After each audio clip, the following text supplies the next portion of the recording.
Ayan, ganito yung kulay niya kapag tinanggal natin siya sa plastic at pinagdikit-dikit. Ayan, ganda no? So medyo challenging lang gamitin itong nakahang, kaya lang wala naman kasi tayong choice eh. Kaya go for the hang tayo. Kapag binili nyo siya sa amin, ganito naman po ang itsura niya. Ayan, mas maayos pa dito yung pagkakabuhol ha. Minadali ko lang ito. Kapag natanggap nyo po yung ganito, ingat sa pagbukas ng ating hang. Huwag nyo basta-bastahin. So sundan nyo lamang po yung ano nyan. Ayan, lagay nyo yung finger nyo dito, huwag nyo hayaang makawala yung butas na yan. And then saka nyo siya aayusin. Okay? Ngayon, hindi ito basta-basta ginagamit. Pagkakuha nyo na nakaganito, hindi yung basta-basta ilalatag nyo po. Pag kinalas nyo na yan, di ba? Ilalatag nyo ng ganyan.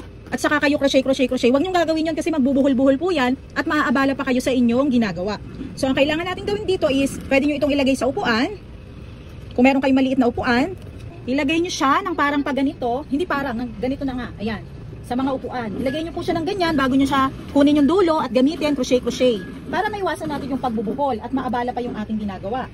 Pwede din sa malaking bote at pwede din naman yan sa tuhod nyo ilagay kung walang-wala talaga. Kailangan nakataas lang ng konti yung tuhod ninyo.